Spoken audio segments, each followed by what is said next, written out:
to another edition of Inside BBI with John and Eric. And we're going to do a little bit of a camp catch-up, a camp review so far. And Eric, first off, what a day it was today. We've had some scary news came out, and maybe not as scary as it first sounded. Yeah, the whole week has been kind of nuts. So they play the game on Thursday. They have a day off. They come back and have a non-padded practice, and they have two padded practices, one yesterday and one today being Tuesday. And we first got some scary news earlier with Malik Neighbors, and they when they start saying things like, we don't think it's a fracture, you're you get a little worried about that. But then we get good news about that today.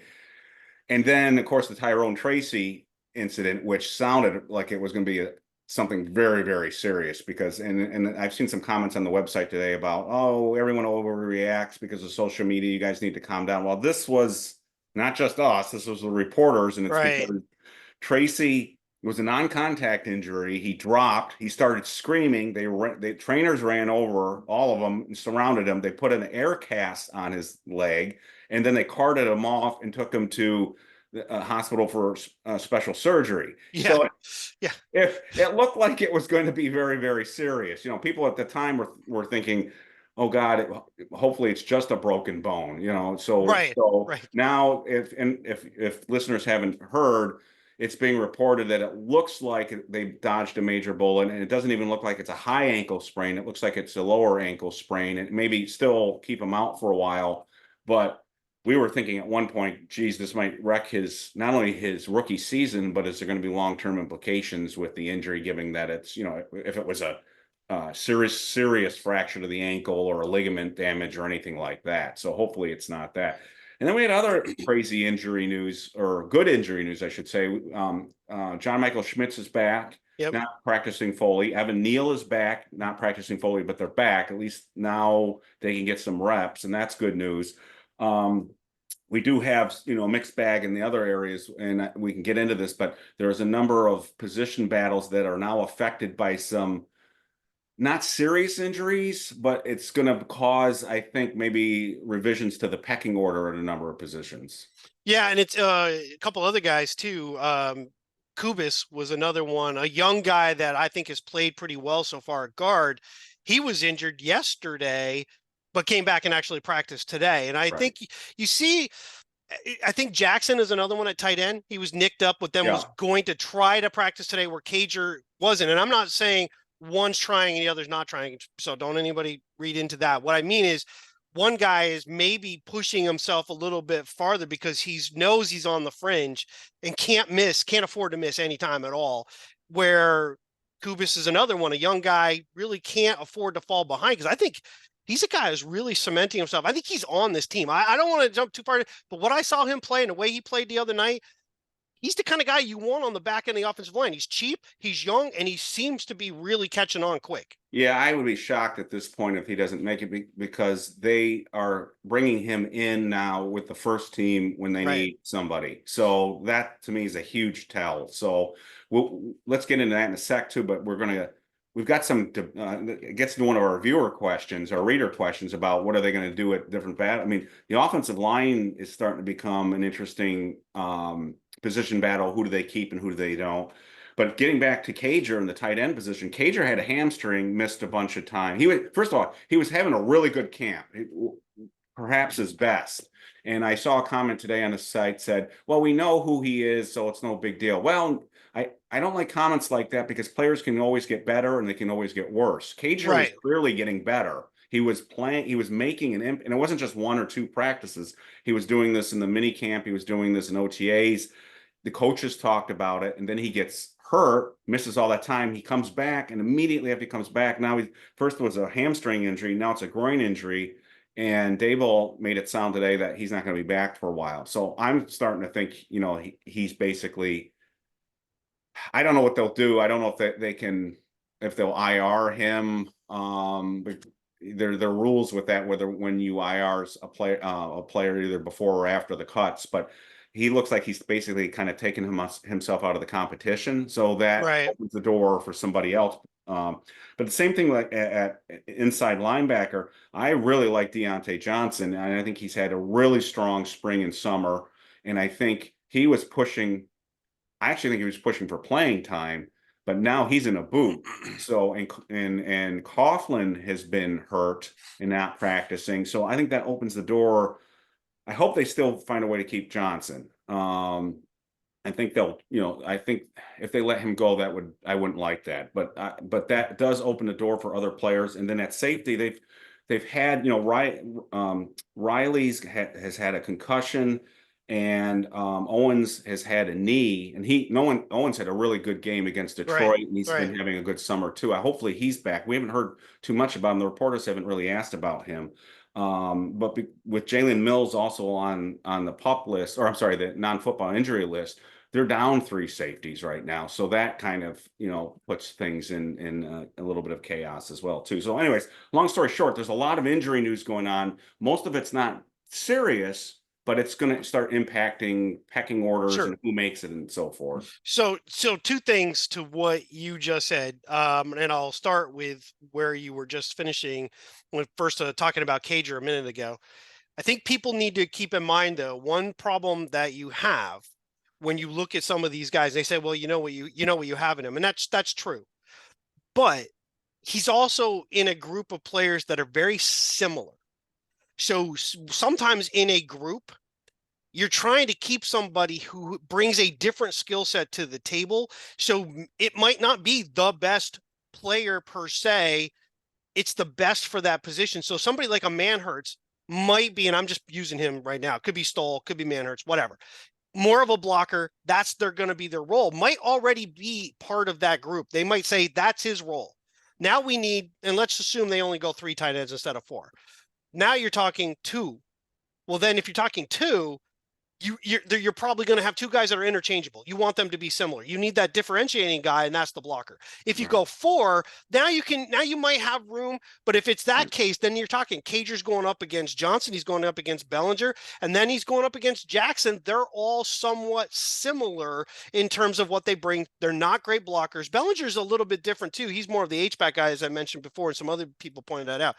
The other thing too, when you start looking at, kind of where we're at with some of these injuries, Johnson's one, you can't cut him if he's injured, because then you gotta do some sort of injury settlement. If he can't be playing somewhere else, if he's physically injured, you can't just cut him. You'd have to waive him injured. Right. So that creates a different scenario, because now he's either going to revert back to the IR or somebody else is going to snag, but more than likely he would revert back to the IR.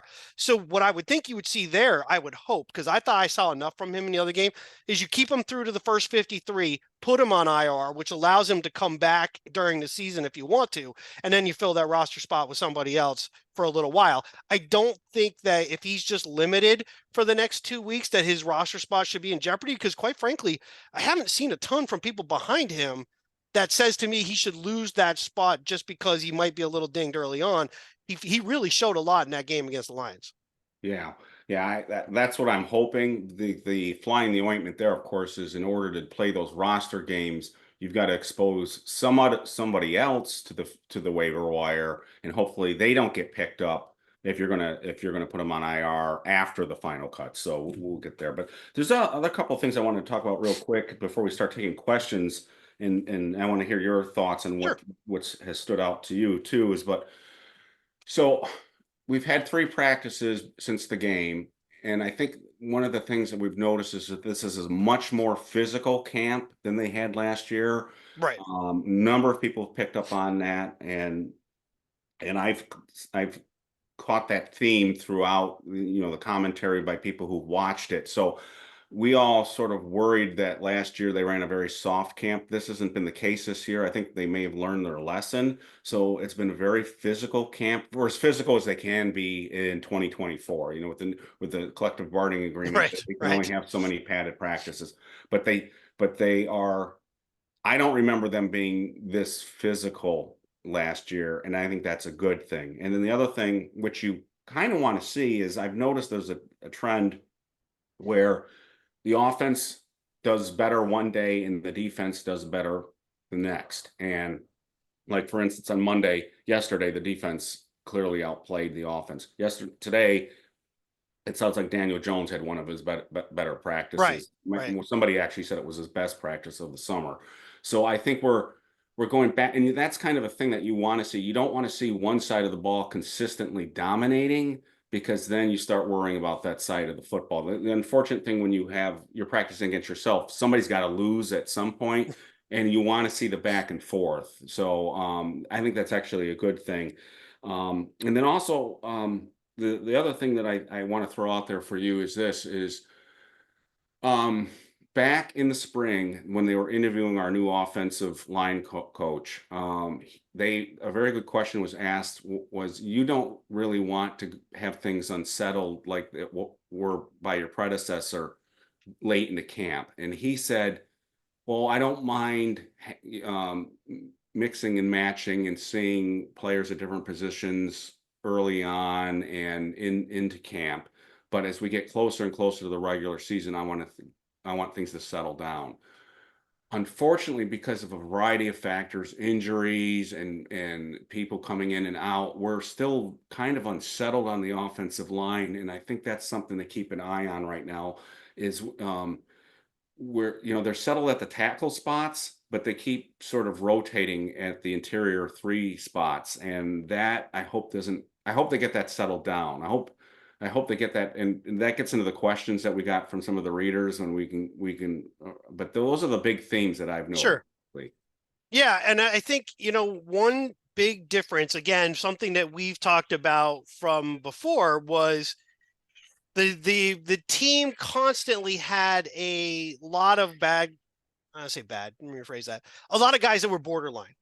So when we were juggling players, we were juggling third teamers were suddenly kind of playing on the first team or second team line and playing a lot during the summer. And guys that they weren't good by themselves. As a group, they were horrible. You when you have one person, because you go back and I mean, even look at I can easily go back to the 86 line.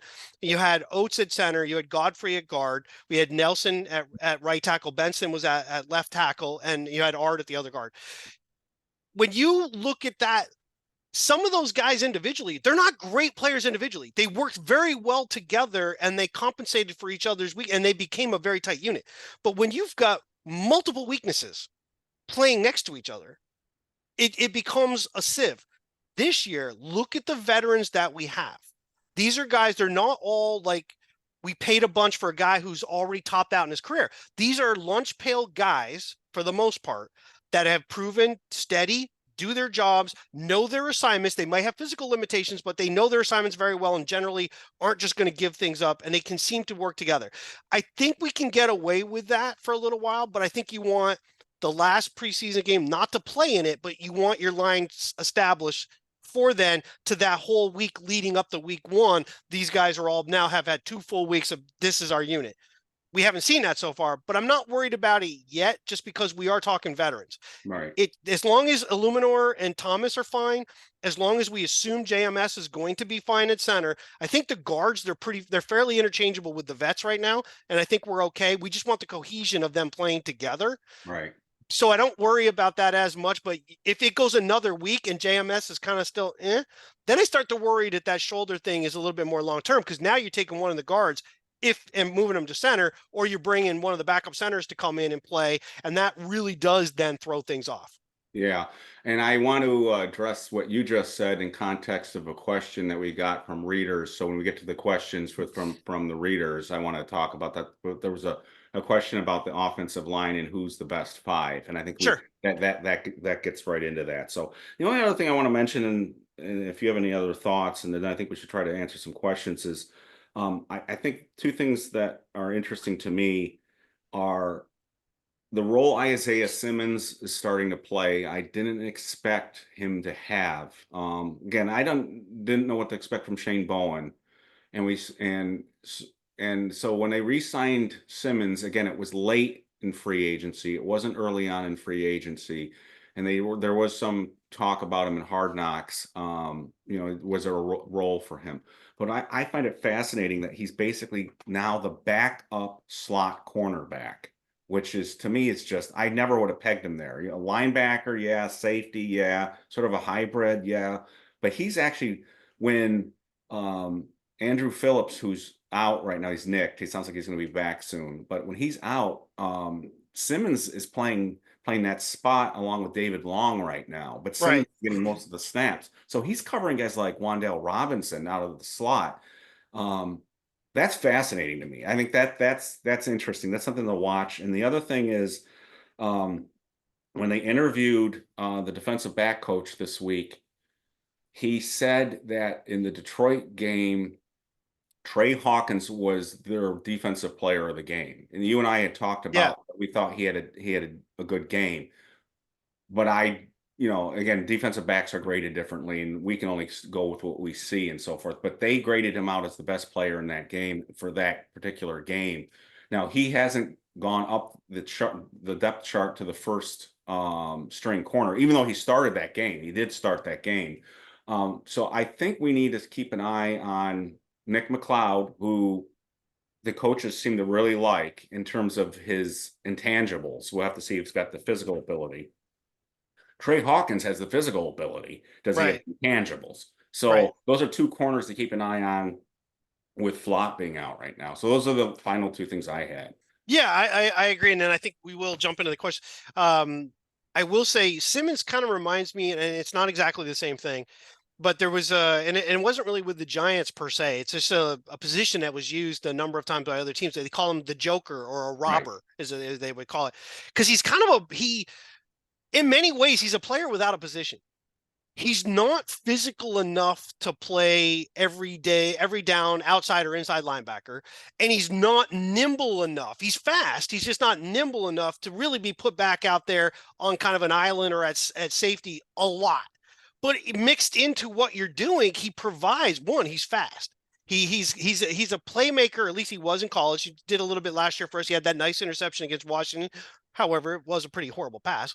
But that being said, he brings that piece. We used Landon Collins that way. We used Jabril Peppers that way towards the end, where they were kind of being used in that position. They weren't true safeties anymore. We used them in that middle position. So I think go back to Hard Knocks, and I know we talked about it, and I know someone else brought it up, and Giants stated none of it was staged. Okay, maybe staged is the wrong word. Choreographed to a degree, you knew a little bit, because who would discuss Isaiah Simmons before you really have even signed him back on the team and really had any, because his role was so minimal to begin with, that would be a big focal point that you would ask a new defensive coordinator, unless he already talked about, hey, that guy's got a role in my defense. Right. But see, I saw Simmons like you did, sort of like a Landon Collins towards the end of his career here, I should say. Right. And but what I find interesting is they've actually got him playing slot corner. I mean, I wouldn't Yeah. think he'd be quick enough to do that. They wouldn't put Landon Collins in that position in a previous time. I saw, or Jabril Peppers. They wouldn't have done Oh that. yeah. No, So no. so it's just something to watch. I just find he may be a more important chess piece than when we thought when they brought him back. I just think, again, I'm not saying he's going to be an all-star or anything, but I did not envision him playing slot corner. I did not, I thought other roles, but this wasn't one Yeah. of them. So Agreed. yeah. Agreed. So I will say, when you go to our YouTube channel, which obviously you're there if you're watching this, I did put up a survey, just a question of asking, of these four receivers that I listed, which one of them did you think would be making the team? Was your guy that you want to be on the team over others? There'd be more, but I gave four specific ones. So go there, please fill that out, take a look at it. But since we're doing questions, why don't we jump in, and I'll start off. We're going to go kind of, I'm going to just do them in order. So it's not going to be like a positional group per se. Right. We're going to jump around. So it looks like a San Francisco Giant fan, NC Giant fans. Do you see Nubin beating out Belton for the week 1 starter? Yeah, and since he's there, he likes the fact that we drink while we do these podcasts. And yes, I'm still drinking. I have my beer here. So I got mine. I've still same one. I went with the Kentucky Vanilla Barrel Cream Ale. I will have different ones, but this is it's like a cream soda. I swear to God, it's really good. To answer your question, San Fran, um, I think he's pushing for playing time right now. As you know, he missed early camp with an injury, and you saw me raving about him on the site with that hit on the guard and short yardage. You're starting to see him more and more make noise in camp, and he's catching their attention. So I think he's pushing for a spot. I think the Giants have a nice problem there because I think Dane Belton is doing well. Right. So I think they've got three really good safeties right now. I have a hard time envisioning that that Nubin will not be starting at some point in this season. I think he's too good not to play at some point, and whether that's because of an injury opens the door for him, I don't know but I don't worry about it too much because I think they're going to use enough dime packages that he's going to be on the field a ton. I just do. And I think somebody made a really smart comment, I thought, on the website. I apologize for not remembering who it was, but they said in 2 years he'll be a team captain. And I kind of agree. Yeah. He Yeah. just radiates that kind of ability, I mean, that kind of leadership. So I think I think by mid-season, I'd be kind of surprised if he doesn't have a big role, but I think he's going to have a bigger role even early in the year. Yeah, and I don't want to seem like a dinosaur with some of the things. I know I go back to the 80s on a lot of Yeah. stuff and I get it.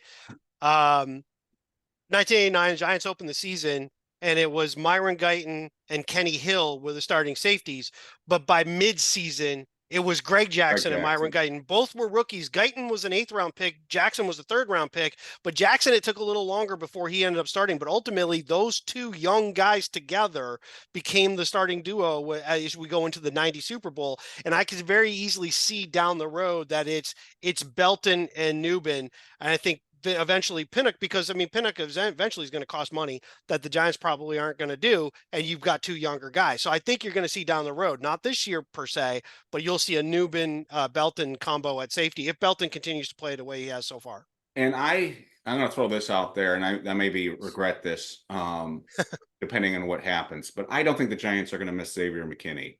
No, I I just don't don't. either. I don't. I don't. I'm not saying Xavier was a bad player, but I don't think he lived up to the hype. And 17. I think he got 17 million a year. I think it was. It was 68 million overall. I think from Green Bay. That just would have been insane for the Giants to pay that. They've got Giants have. I like their safeties. I like the Giants safeties right now. I just do. So. Yeah, and you know, in today's NFL, at some point, some guys you're going to just have to let them go. It's just the way with free agency. And to me, McKinney was not a guy worth the kind of money he got. I think he got because he was younger and some other teams valued that position for their team. But for the Giants, we didn't have other spots. You can't allocate that kind of money for a safety when you're weak in so many other areas. That's just how it goes. And we've rebuilt it with youth. I think right now we're looking at a youth move and it looks good. Yeah. So the new 15. Who are your early 53 man roster bubble guys? Give me your last 3 on and first 3 off. That's a tough one. I'll let you go this first. was hard, and we started that thread so late in the day, so I was rushing all day because I had to do the website and yard work and all that. So, what is this? What is his first thing? He wants to know the first 3. First, so basically your bottom 3 that made the team and your first 3 that Oh fell out. God, that's tough.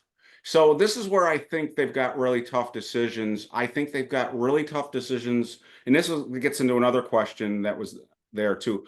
They've got a real log jam, not like huge numbers of talent, but a bunch of players with similar ability or grades, if you will, on the defensive line.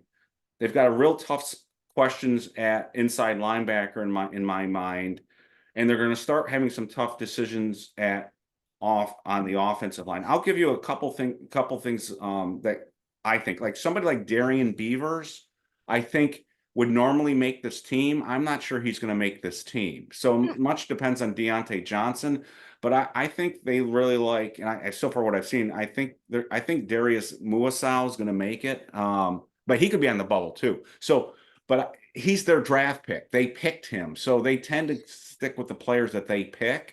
So I think Beavers is kind of in that area where, geez, does he make it? And he doesn't. And then on the defensive line, the same thing you and I talked about this in an earlier episode, but I'm not sure Jordan Phillips makes it now because Yeah, they wanted a veteran guy, but now so Chapman is showing some flashes. They have Riley there. And so the question is, and this is a toughie. Do they cut DJ Davidson? I mean, so they've got Dexter at nose, Riley can play nose, and Davidson can play nose. So do you keep three nose tackle types? I don't know, but I'd hate to lose one of those guys, but I don't know if they can keep I don't know if they can keep all of them. right. So I'm not directly answering his question, but those are the ones. And then on the offensive line, I originally had them keeping 9 offensive linemen, which I still think they will. But this is a huge but. So what are the veterans that they have? So we have Andrew Thomas, who obviously is there. They brought in 4 vets who have all been playing with the starting line, and I think they're all going to make the team. I'm talking about the Stinnies, the Van Rotens, Illuminor, and who am I forgetting here? I'm forgetting somebody. I can't even believe it's the beard talking. Who am I forgetting here? I got to bring up my depth chart. So we got Stinny. You got Oh, Runyon, Stinney. Runyon. Yeah, I'm forgetting Runyon. yep. Okay, so those 5 guys are going to make it. And then obviously you're not going to do anything with Neil. So that's 6. We like Kubis, that's 7. And I don't think they're going to get rid of him. And then you got Josh Azudu, that's 8. And so you're starting to is somebody like Austin Schlottman guaranteed to make the roster? Now, normally you'd say yes, because he's your backup center. But if something happens to Schmitz, they've been moving Van Roten over Right, the center. right. And that would allow you. So this is the dilemma. So right now, I would think Illuminor, Izudu, that's 2, 3, Neil. I'm sorry, Neil's 3, Stinny's 4, Van Roten's 5, Kubis is 6, Smitch is 7, Runyon is 8, Thomas is 9. Do they keep Schlottman, who's 10? Do they keep 10 offensive linemen? I don't know if he makes the roster right now, but I'd love to have him on there because he's a dedicated center. So that's a tough spot to me. Yeah, they've been using Van Roten, and I believe Stinney can also play center. So you've got those guys. I like Schlottman. The question will come down to, well, one, if the Giants feel like they need we don't know what's in their head, by the way. We don't know what Dayball's thinking. We don't know what Shane's thinking. Do they feel the supposed pressure that a lot of people have talked about, that we got to win some games? If that's the case, do you keep a deeper vet group and find an excuse to IR Kubis? So if he gets nicked up later on, you're like, we want this guy, but this year he's probably not going to play much. We've got to have a vet line. So you keep a Schlottman, you keep Stinney, you kind of find a reason to IR Kubis and keep him for next year and let him build up. That's always a possibility. I kind of don't think they're going to go that route. I think Schlottman's a guy you could release and put him on a practice squad. I think he'd probably slide through, but just enough. There'll be enough other players release. He's not a big name guy that somebody else you might lose him, but it's worth the risk. So I don't think Schlottman will make it as much as I like him. I thought he played pretty well and really handled his assignments well. I think he's not going to make it. McKeithian is definitely gone. No, The question becomes, even though Azudu's backing up at tackle, do they feel better about Miles than they do about Azudu? And with Neil coming back, now you could go 4 tackles if you wanted to. And maybe Azudu's a guy that you're like, listen, we just don't see him at guard and he's just not making a tackle. I don't think that would happen, but that's always a possibility. It wouldn't shock me if they cut Izudu, but I don't think they're going that direction just based on he's been the first guy off the bench. Right. And he has actually been starting until they brought in other guys that allowed him to be the second team tackle again. So I don't think so, but that's to answer the question. That's what those spots. So hopefully I'm answering the question. So I look on the defensive line, the offensive line, and inside linebacker sort of as the bubble players / just going to barely make it kind of guys right now. There are other areas too, but those are the ones that really stand out to me. And I'm not sure what they're going to do there. So that's why they're in my bubble. That's what I'm like. I don't want to lose Schlottman, but I don't see them getting rid of any of the other 9 guys unless you get rid of Azu. They're not going to get rid of Evan Neal. They're not. They're just not going to do that. So Right, you're right. not going to. So who's when they signed Aaron, I'll say this: Aaron Stinney's become a more important player than we realized when they signed him. Sure. He just has been. So he's going to be at the least a valuable reserve. At most, he's going to start on this team. I think they want him as the primary backup guard on this team, which would be great. But he has and he can start. So So I'm not saying you're copping out on this, but I am a little bit. I'll give some names. I'll give some names. So for me, the three, because you've nailed it in the part that it's very difficult to just give names because I'm trying to fit positions. But if I'm just going to look at names, guys that I think might be there, that I want to kind of be there, and then the first three to fall, I think Hodgins is one that's going to fall out. I think Hodgins is not going to be there. If it were up to me, he would not be there. I would not pick him. I think so. He's one on the first of the three out, and I think McKenzie's in.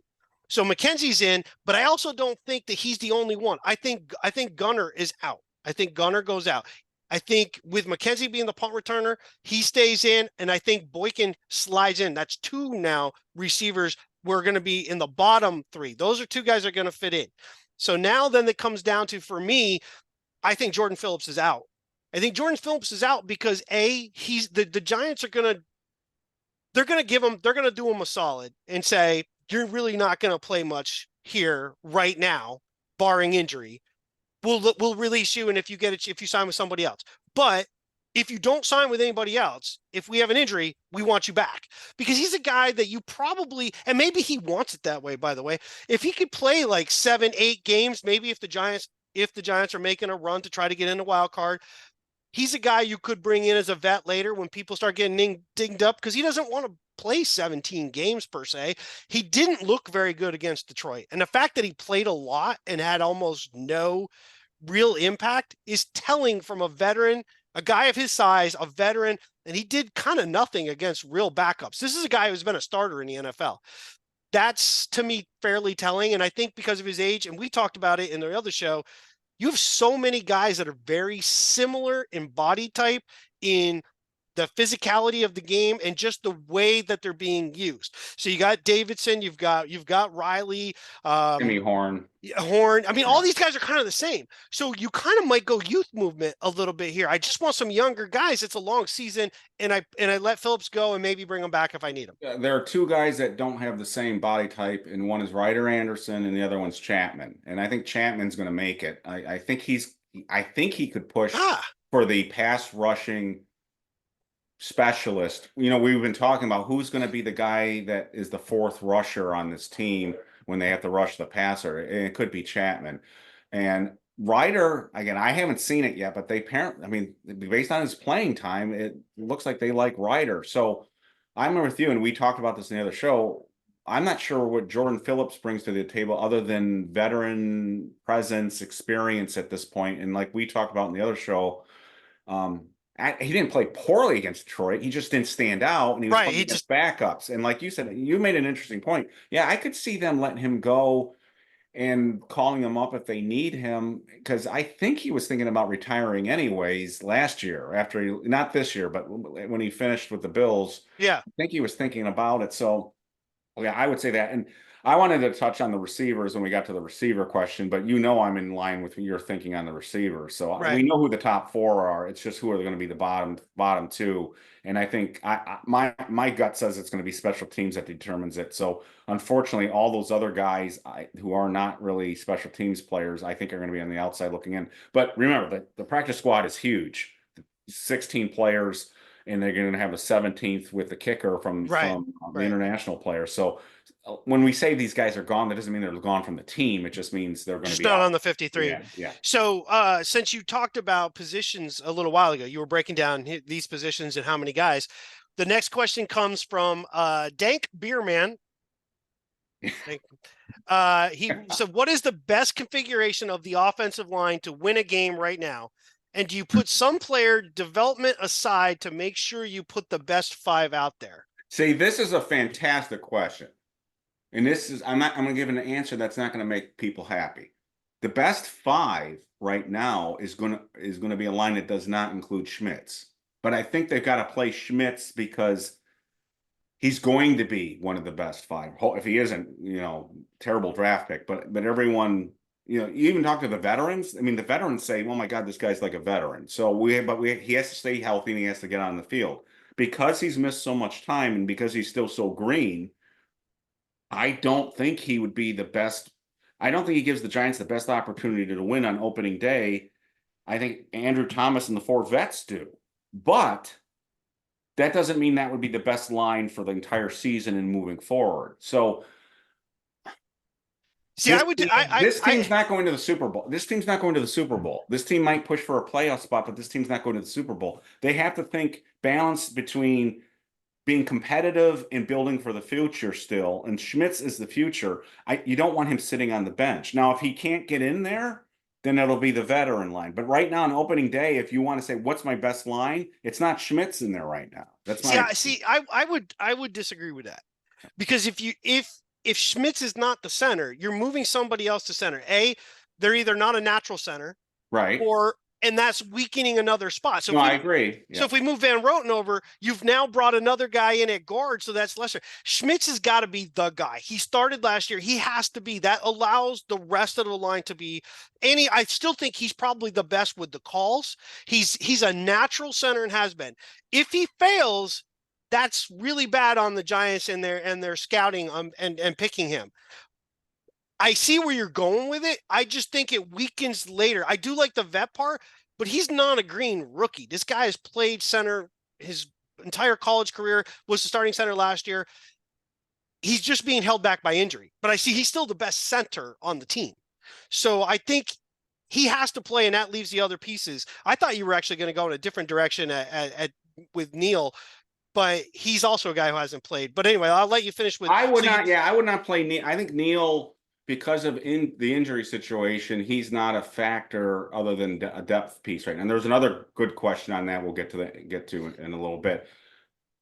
I don't disagree with anything you said, and you may be 100% right. Schmitz is going to start. Don't get me wrong. Sure. Part of the issue with the Giants has been not only just being physically beaten up front, which we've all seen. It's been the mental part, picking up stunts, picking up twists, those kinds of things. And there was a really telling piece I thought this week where Bob Papa interviewed Dable, and Dable was talking about the veteran lineman they brought in. And reading between the lines, and maybe I'm reading too much in this, the message I got was Dable's just so tired of not having guys who can just do the freaking job. Just be competent at what you're doing. And I think he loves the fact that he's got these guys right now that know they've played in the NFL. They've seen it all, and they won't screw up. So I'm not disagreeing with you. I'm just wondering, and again, you're completely right. If they move Van Roten over to center, he's not really playing in his natural position. And that would be an issue as well, too. I just think if you had to win a game on opening day, I'm not sure Schmitz is still going to be the player. He's the player now. The player he's going to be is not the player he is now. I guess that's where I'm coming from. So your line would be Thomas. My line would have Schmitz. My line would be identical to you. It would be Thomas, Runyon, Schmitz, Van Roten, Van Roten, and Illuminor. Okay, and that would be my line. What I'm just saying is that the best line against the Minnesota Vikings? I'm not sure, but that's the line I'd roll out with. That's the line I'd roll out with because I'm willing to sacrifice a win or two to get. I don't want Schmitz sitting on the bench. I don't want both Neal and Schmitz sitting on the bench in 2024. I guess that's where I'm coming from. I want Schmitz to get developed. There's going to be some growing pains still there. So hopefully not. Like you said, he played a lot of football in college. And he played football last year, but again, he's still not there. He's still got room to grow. Yeah, and I think maybe let's see. He's got to play before week 1. So if it's not this coming week, and we'll talk about that in our preview for the Texans game, if it's not this week, he's got to play in week 3, which generally you don't play the starters as much in that last game. He's going to have to because he hasn't played yet. Dable basically may sound like Neal and Schmitz are not playing this week, which is a real problem because what you just said, that means they've got to play in the third game, and they better play a lot because how can you count on somebody on opening day if he's not even See, I think Neal's less of an issue because I think they've already yeah, I decided, know you that. know what I mean? Right. But just Schmitz, you're Yeah. 100% right. Right. You Yeah. kind of have to. But here's the thing. If he's not able to go week 3, now I'm with you. Now it's going to have to be probably Van Roten and then Stinney moves in at guard, or Stinney goes to center and Van Roten plays guard, or you keep Schlotman. Well, But let's put it this way. They're going to go into week 1 without having their line having played together for most of camp in the preseason again. That sucks. I mean, the tackles are set, Runyon is set, but because of the Schmitz injury has really screwed them. They are going to go into week 1 with a line that really was not together like we wanted it to be in right, terms of getting right. the reps and the cohesion and all that together. Now, the new offensive line coach seems to be doing wonders so far. That's what my concern is right now is Schmitz hasn't been in there. We're not going to see him this week. And now, so you're talking week 3 and how much are the starting offensive line going to see in the third preseason game? I don't know. So, Yeah, well, I mean, it kind of depends, right? Like if they yeah, don't play, if they're as the group, they don't play together against the Texans, you almost have to play them. I suspect that we are going to take a much different tactic this year than we did last year. I think Dayball learned a lesson of how he handled because injuries are going to happen. You can't really because we saw it in practice. You can't really just you can't play afraid, but you can't just show up to a game and play a team that's ready to go right, with a bunch of guys that haven't really worked together. It's just not going to work. So right. we'll see how this week shakes out. Klaatu comes up with he wants to comment on Bellinger seemingly inconstant at fullback. He said, I like the way he blocks on a move. I'd also like to see him and Johnson on the field at the same time on occasion. I can say in the Detroit game, they were on the field a couple of times together, and Bellinger was in at fullback and Johnson was in at tight end. You just didn't really see much happen with it, but they were. So your thoughts on Bellinger being more of it's not really a true fullback, so let's call it an H-back. It's more of an H-back role where Right. he's in the backfield or he's more on the move. Yeah, I'm not answering his question because he said I look like I'm in a hostage video. I'm not in a hostage video. Ass. Nice. Anyways, I know him, so yeah, I'm allowed to Nice. say that. I'm allowed to say that. Cy has been down on Bellinger's blocking. It's kind of strange. Bellinger came out of college sort of with a rep as a good athlete who wasn't thrown to, but a really good blocker. And since he's been here, he's he's kind of been flashy at both receiving and blocking, but also very inconsistent. And there are times where he hasn't done well as a blocker. And the narrative right now seems to be, whether it's true or not, is he's not an inline blocker. You got to have him more on the move. And we know he does the moving. We saw it, like you said, we saw it in Detroit. I'm not ready to give up on him as an inline blocker because I still see a young player who's big and strong. He's got the size, he's got the strength, and tight ends usually take a while to develop. So I would not completely discount him still being an inline blocker, but they definitely are using him as a move guy. So he has a role on this team. And what was interesting is they had a practice this week, yesterday, where they said they threw to him more than any time this summer.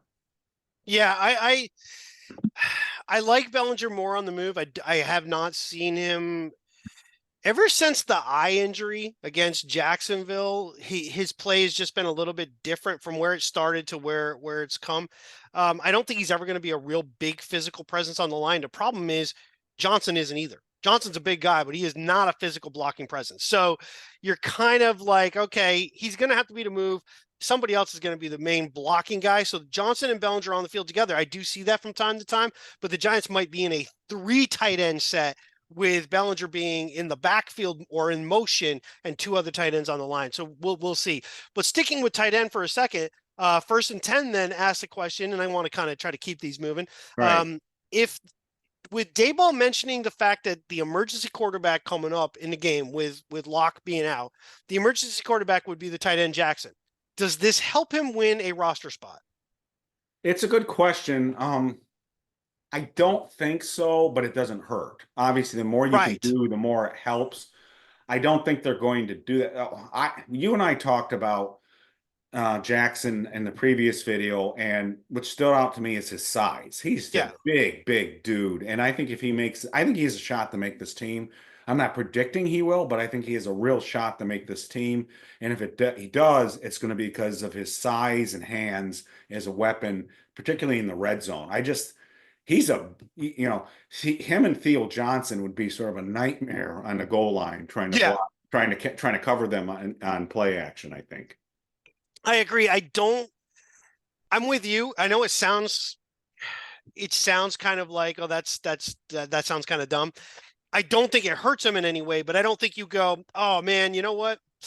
We were gonna cut him, but he could possibly be a quarterback, so we'll keep him. No, it's gonna be solely he's got to win his role as a tight end, and then the emergency quarterback gives them options, maybe on who's active on game day. We can come to another position later, but I don't think they're gonna risk going two quarterbacks and then a tight end who maybe can play Yeah, quarterback. and real quick, Jackson's the perfect kind of guy to stash on the practice squad to me. I mean, so if Also you true. cut him, is anyone else going to pick him up? I don't think so. And they're going to want a tight end on the practice squad. He was there last year too. He would be perfect for the practice squad. So Milton didn't ask a question, but he did get into wanting to talk about basically get into the BBI community and the BBIers in particular, who landed the hardest blows. Was there a third man in? We could certainly save that for We'll another save day. that for I did another. I did catch someone's reference down below about the gladiator piece in the Lions. I thought that was pretty funny, especially since I had exchanged some comments with that poster. So I thought that was funny. Let's see. You were answering a couple of these. Hades 07, he's got quite a few here, so I might skip some of them. He said, I'd like to see a discussion on the back end of the wide receiver depth, which is what we started to talk about. Top four seem to be locked in. Neighbors, Robinson, Slayton, Hyatt. After that, are they keeping 6 or 7 at the position? So let's start there. Yeah, and because our other videos in this one hopefully won't, or have been getting so long, I'm sure he didn't see our commentary on this before. I've been consistent from the beginning. The top four are locked in, and I have seen nothing that's changed my mind that Miles Boykin will be on the roster, and that I think McKenzie's going to be over Gunner simply because I think McKenzie's a better receiver in addition to Right. the return skills.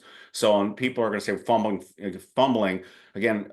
Gunner has 8 career fumbles, so he's not sure-handed. He hasn't done it here, but he's not as sure-handed. And I don't. And I talked about this in the other episode. I don't see the movement skills as a returner that his productivity as a returner seem to be better than his skills. Well, he seems very sluggish to me as a returner. So I just don't. I think McKenzie's the better option because if Wan'Dale Robinson gets hurt, I think McKenzie can be the slot guy.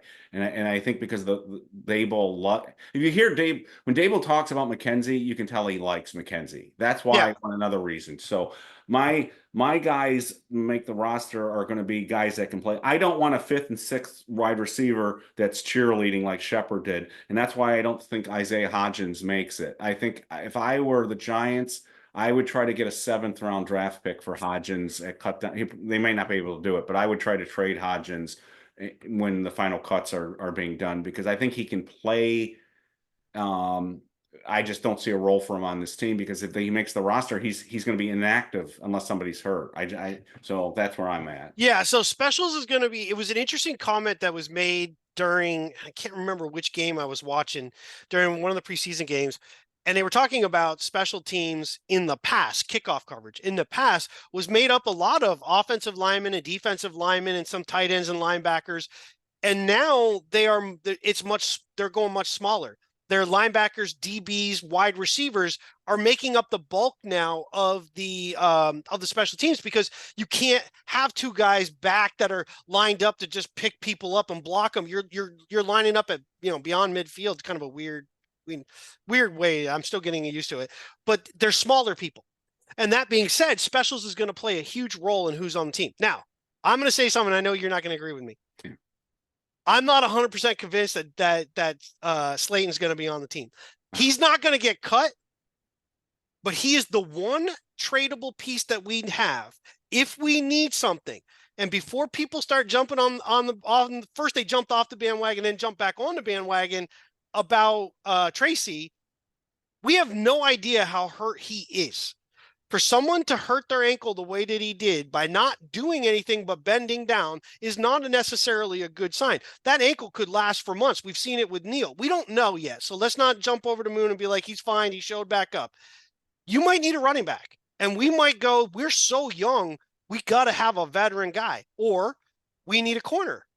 We're so young. We don't have a really good. We might trade. Slayton could get traded. Do I expect it? No. But don't discount the fact that he's the one tradable thing we have because we have other guys that can replace him in terms of in that fourth spot. McKenzie, Boykin, they add veteran people to that team. Then you've got like a Bryce Ford Wheaton who could make the team. So I have a feeling Boykin and McKenzie are making it. So then it comes down to, do you go 6 or 7? And then if you do you go really young with that something? And is he a special teams guy? And that's where Wheaton could find his way onto the team at the very bottom of the roster. I could see Slayton get traded. I don't expect it, but you're right. He is one of the more. Keep Kansas City in mind. Keep Kansas City in He's mind. one of the more tradable pieces. I also could see him being traded in late October. Right. If they're not using him. So in other words, we talked about this in the previous episode. If he is not getting the touches, they may do him a solid in a way and try to get something in return. But if somebody gets hurt, Slayton is a tremendous asset to have on your team right now. Sure. He had a great practice today too. So sure. And I agree. And I don't think that's what's going to, but if we find a major need, he's a one tradable piece that because you have so many other players at that position that can play the position, he's not going to be the star of the position. We've got Neighbors. Robinson's got his role, and he's gonna have a big role. I really like Robinson, and Hyatt's really developed. When you have him on the field with Neighbors and you're really drawing coverage away, and if we've got the tight end pieces in play, Hyatt could really torch people, as you mentioned before. So it'll be interesting to see. Hades asked again a little bit further. He was talking about some of the things I just talked about. Do Houston or Ford Wheaton or any of the other younger guys maybe make it? We see the possibility that they could be the last guy, but a lot of other things have to happen for that to work out. And it would be special teams specifically that do it. And the practice squad is still there too. Remember, I mean, Wheaton to be attractive to a lot of other teams, he has to do something, and he hasn't done anything yet. Now, also true. So the Lions or the Jets, who will see the Giants in practice, may be more interested in other teams because they may see some of these guys and go, hey, he's pretty good.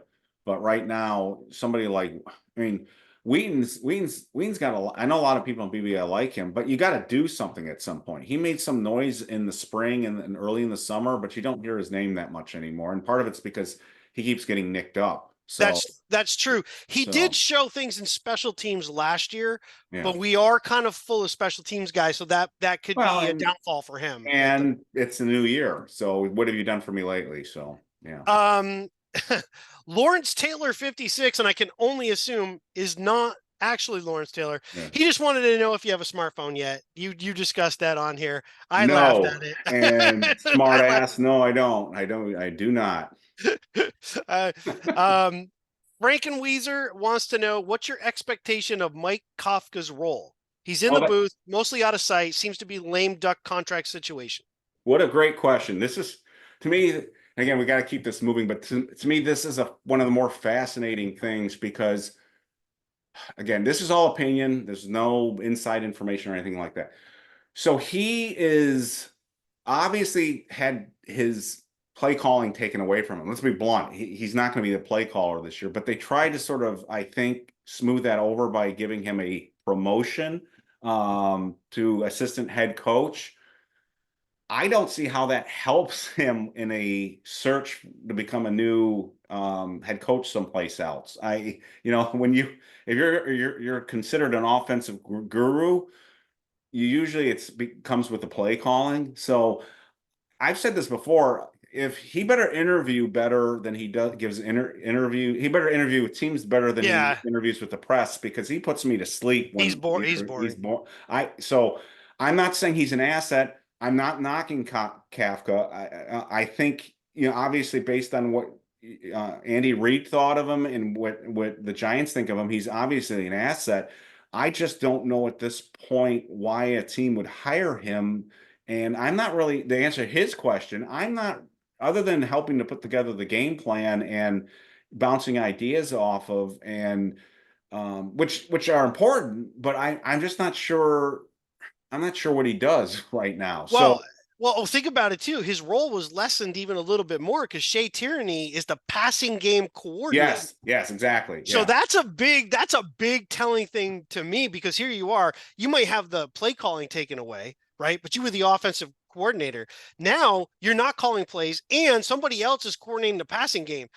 So what are you? What are you doing? I kind of And, feel like they knew there was only so much upheaval on the coaching staff that they could have in one off season. and I think if they lose him, I think the sort of piggyback on what you just said, I think Tierney's the front runner to be the offensive coordinator. So if they lose him, he moves into that spot. So long story short, I'm not sure Kafka's going anywhere.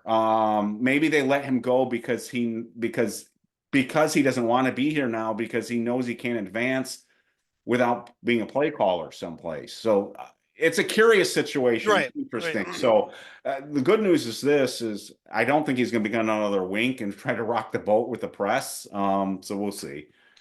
Don't forget, Sean Payton had play calling duties stripped from him when he Yeah. was with the Giants at 1.2. So it happens. Let's see. We did have another question. NYG 27 basically was asking about a BBI fantasy football league. So here's what I'll say to that real quick. One, if you could like and subscribe, and then put a comment that you want to play in a league, I'll take a look at it. If we get enough people that are actually interested, then I can, if there's more than enough, we can randomly do it, or we could do it on a weekly basis. There's a lot of options. I'm not going to commit to, there's a lot of time and effort that goes in. We both have other things. I mean, I have a job that I finish and then I immediately do this. So, but I would love to do it. It just, again, like, subscribe, comment, and then we'll decide from there. But we will be doing some fantasy football stuff on here though. Not from me, you won't. Yeah, no, I know. We talked about it. I hate fantasy football. I hate it. So, anyways, No, that's fine. I mean, I, I drop a significant amount of money on DraftKings every year. So, D Haas is saying, make a case developing Neal as the swing tackle, primary backup, including left tackle work, takes the pressure off of him to perform at a high level and all that stuff, or make the case that why this is a terrible idea. If the seventh pick overall in the draft can't at least be a swing tackle, we really screwed up. So this is how I view this right now: is they have their veteran starters to play the line, and in a way, this might be a good thing for Evan Neal to basically take a step back, get healthy, get some good coaching, and set himself up for an injury happens this year, or really set himself up for next training camp. Which, who would have thought it, that we'd have to wait this long to even have him make an impact? But Evan Neal has played left tackle, right tackle, and guard in college, so he's done it.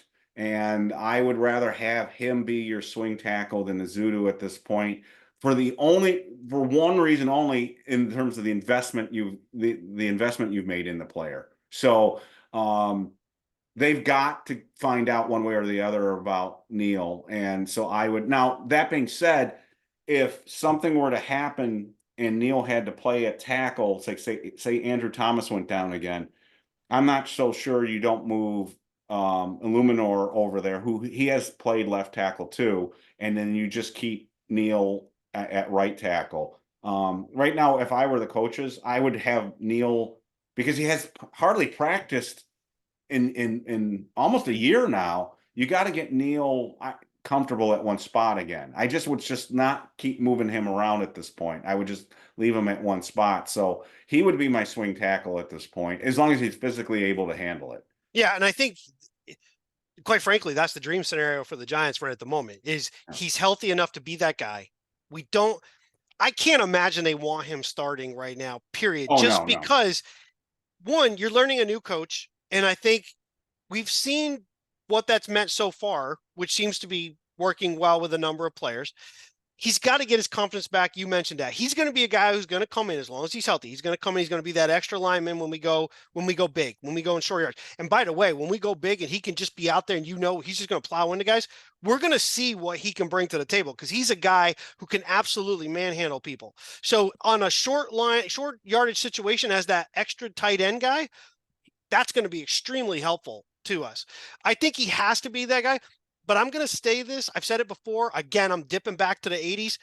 I think he's William Roberts 2.0. I think he's ultimately going to be guard. I think he's going to have a very good career at guard. The question will just be, is it with the Giants? Because you're dealing with a different situation now than you were with Roberts. Came out in 84. We took him very high in the draft. We took Carl Banks first in the first round, traded back into the first round and picked up William Roberts. So in 84, here comes Roberts. He plays a little bit. He was called I think was it the Dancing Elephants or Dancing Bear that George Young used to call him. And he was very nimble, very nifty, but just couldn't seem to get it done at tackle. They tried him at left tackle, they tried him at right tackle. He started, I believe it was the 1988 game where they were already missing LT for being suspended. Did not play well at all at tackle, was getting burned a lot. Ultimately, that's where it ended up being Elliott became the tackle later in the season. Roberts moved to guard and his career flourished from there. I think Neal could be that guy. I'm not discounting him at tackle yet. He's definitely going to be the swing tackle, but I think ultimately his best years will probably be as a guard. Now, and again, we should probably move on real quick because Yep. we're getting late again. But the only thing I will throw in there is this: if he didn't sort of sabotage himself with his injury, Van Roten's not on this team. So remember, they wanted to go with Illuminor at left guard, Runyon at right guard, and Neal at right tackle. And when it was clear that Neal was not ready for camp, and he wasn't close to being ready for camp because he just came off the pup. Right. That's when they signed Van Roten. So in a way, and this is sound more cruel than I intended. Neal has no one to blame but himself, because if he had been able to be back on time for camp, he'd be the right tackle right now. But he's missed too much time. Some would say you could blame the Giants medical staff for, yeah. How long it took to identify just how bad his ankle injury was. Yeah. But I'm with you. I actually think it's ultimately going to be beneficial to him. I think throwing him back out there, confidence is shot. That whole comment about flipping burgers, all that stuff working against him. Come in, be the backup, and we know how this league is. Somebody's going to get hurt. And whether it's Illuminor gets hurt or he has to move inside to guard, and then Neal has to come in, at some point Neal's going to be playing probably at tackle, but for sure he's going to be that big guy that they bring into on goal line. George from PA, and I wanted to look it up too after he asked the question. Since Waller retired, the Giants added about $10 million in cap space. So he said that since then we've added the guard from the Raiders. What would you do with the money? Add a free agent, positions, ? Extend a player, keep it for a rainy day. So I went and looked real quick. Here's the thing though, when you talk about cap space, there are 1, 2, 3, 4. There are 5 teams. 2, 3, 4, 5. There are 4 teams that actually have less cap space than the Giants, which means the Giants, once again, are at the bottom of the cap space in the NFL. We have about $9.8 million, it looks like, in cap space right now. You kind of have to hold X amount in play for possible injuries. We don't know if they're going to sign a vet. There could be a trade for a vet. That means we acquire their contract. So you got to take that into account. I think at 9.8 million, I can't imagine that we are extending anybody that would eat up the cap space. If anything, we extend somebody and it gives us more cap space. Yeah, I would not do anything right now. When cut day comes up, you're going to have hundreds and hundreds of players made available in the NFL. And if there's somebody who's interesting out there, you want to have that. And most importantly, injuries are going to happen. And I don't want to restructure contracts during the season like we've always do in order to have enough room to sign somebody. Because when somebody gets hurt and they go on IR, those IR contracts still count against the cap. Right. And you want to have at least 5 or 6 million, but having 10 is good. I think they're going to pick up some players at the waiver wire. Again, there could be a trade in there too. So I think that could come into play, but I wouldn't do anything right now. There's nobody out there right now. I know that people have thrown out Gilmore, and I know he was visiting the Vikings, but I don't know if he signed. But I would almost be tempted just to wait and see who is available after cut down day and go from there. And I think, 10 million is not as much as you think it is. I guess and I'm that's what I'm and I'm saying. trying to remember, isn't it the contracts in terms of what it costs you or what it affects that year after week 2 for veterans, it Yes. becomes, yeah. So I think keep that in mind too. The one guy I will say, it came up elsewhere. Someone else mentioned it. I mentioned it as well. If we are worried at running back, Carolina apparently is kind of souring on Miles Sanders because of the contract. So he could get cut. Trading him means you're going to acquire the contract. And that was a significant contract. I can't see the Giants doing that, but I could see them trying to get him if he gets cut. Well, that's what I mean too. So the 10 million is nice to have in case you do want to pick up somebody with a contract too. So that Right, it gives you right. more flexibility. I wouldn't, I know people want to get things settled now, but now's not the time to be buyers, I guess is what I'm saying. Yeah. Wait until the other players are available. I mean, I'll give you an example. There are players all the time that get cut, and then you pick them up, and they become important parts of the team after they got released. And the Giants roster's we got a number of players on our roster right now that were waiver wire pickups. So it's just I would just wait on that. And I think we're pretty young across the board. So Yes. there really isn't a lot of players right at the moment that need to be extended. I'm trying to think, maybe Pinnock if you thought you were going to keep him much longer, but to me that's a waste of money. You don't do that right now. Yeah, no, I wouldn't Um, do that. I just can't see of anybody else on the team that you would have to. Linebackers, there aren't really. We just got Burns. He's got a brand new contract. Thibodeau has got a number of years left on his rookie deal, so we're not worried about that. Ojulari, you're not going to do. That dude's got a proven. That's a guy too that I think is on I the can't bubble. think of Depending on what anybody happens. right now. I'd have to go through the roster. I can't think of anyone that you'd want to extend right now, other than to create room. So you're right. Yeah, But I'll that give would you an be the only example. Just thing to answer this question is, if Tyrone Tracy's injury was really serious, like they feared today, they would have had to get a veteran running back in for here, and sure. that would have cost money. So it's a nice insurance policy to have right now. I just wouldn't mess with it right now. The only other one that you could extend if you wanted to, I would not, would be Slate, the guy who's been trying to get a new contract. He's the only one that you could, but that doesn't really save us a whole lot in terms of what you would try to do. It'd really be adding stuff. I just don't see them doing that because you're so And young. There's no reason to do it. I'm not sure Slayton would want to do that. So Yeah, because you'd one be of the reasons I don't want to get rid of Slayton too is 4 wide receiver packages, and Dable likes them.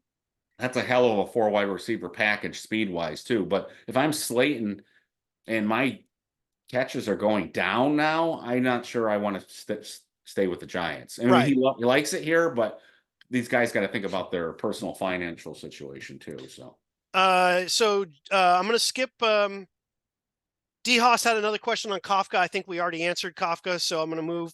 J Rudd, can we keep 6 defensive tackles? Keeping 3 quarterbacks, which seems likely, is going to force some really difficult decisions and may cost us a solid developmental prospect. yeah, that's what I was talking about earlier. And real quick, that's one of the tough spots. So this goes up with the other question that I already answered. I had them keeping 6 and my original predictions.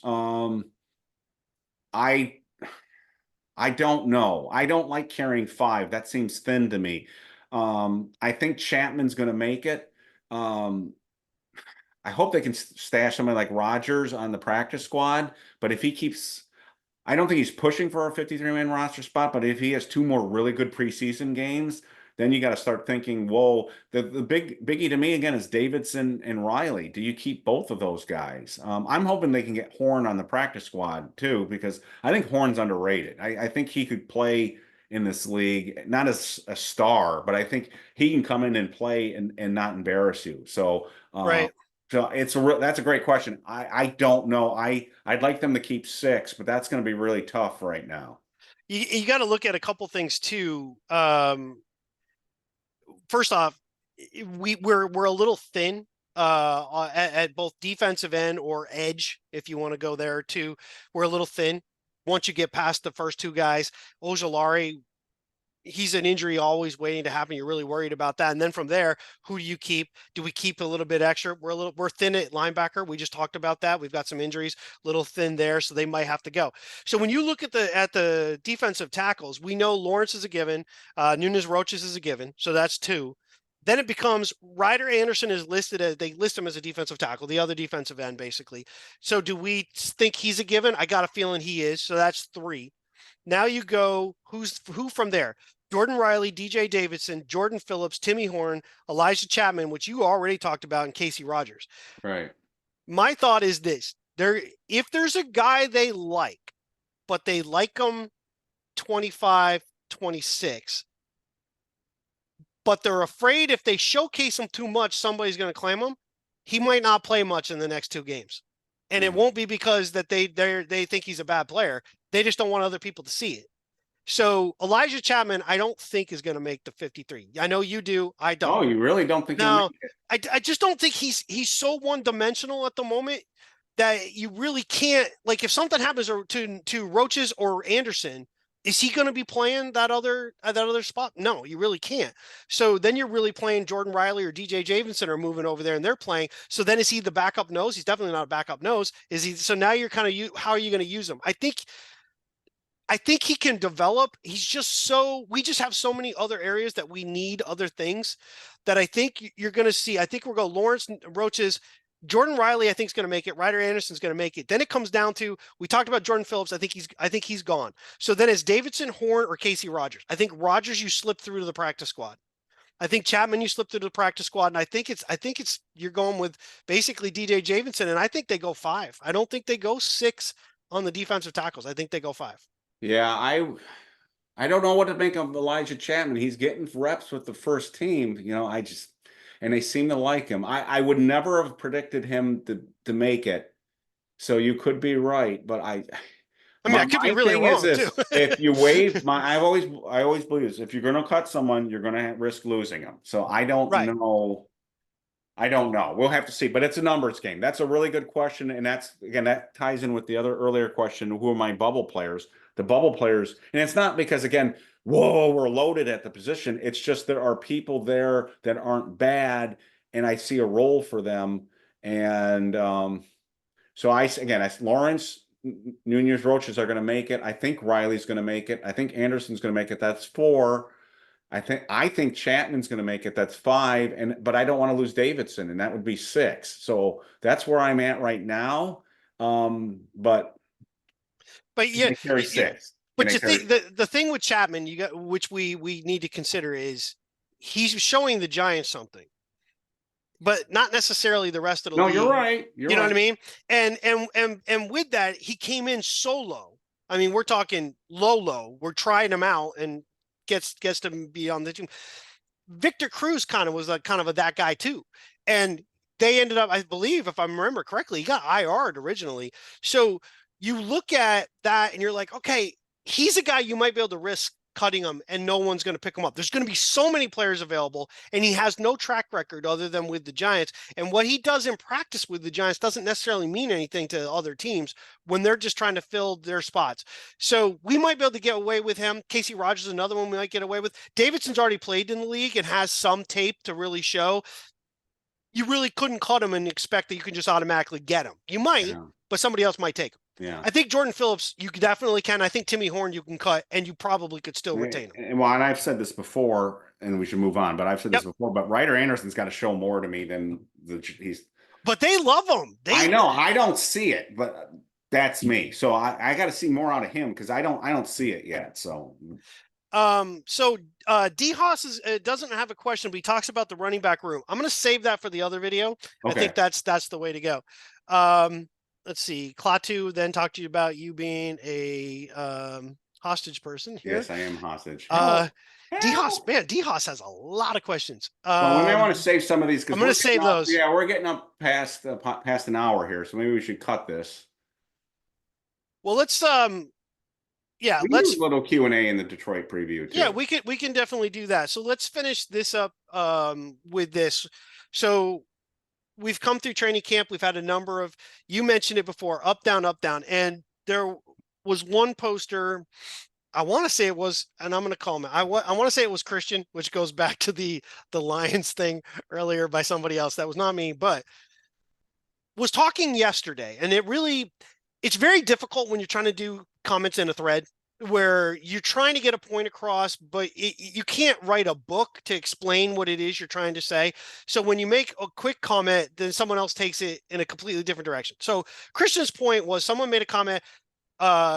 Jones hit, I believe it was Hyatt. Don't quote me on that. It was somebody for a big touchdown. But the comment was, it was the good and bad of Daniel Jones. It could have been a sack by Brian Burns, but it was a touchdown. And Christian's comment was, well, yeah, Jones would be, without pressure, Jones would be a great quarterback. And I thought that was the dumbest comment I had heard, because the comment made in practice wasn't, you can't blame Jones for the comment that said, well, it would have been a sack by Burns. I'm thinking Burns just burned Andrew Thomas. That's number one. To me, what I'm seeing is, wow, we've got a guy who's beating our franchise left tackle a number of times. So that says a lot about Burns' ability, but that has nothing to do with Jones making the pass. You're just saying, oh, well, if no one else can rush. That's not what the point was. You're not allowed to hit the quarterback. So I don't really care about that. I understand that. It's not happening. The fact that he made the nice pass and they called it a very good pass, that's what we want to see. You can't control the other stuff. The Burns beating Thomas had nothing to do with, ultimately, that's not bad Daniel Jones. That was a great play by Burns or bad Andrew Thomas. That's that separate. That had no bearing on what Jones did, because you can't touch him. So the fact that the pass is important. We saw another deep pass today. I believe it was Hyatt again who made the catch. We need to see those passes that are being caught and go, not the ones where they stop and they're looking up like a punt.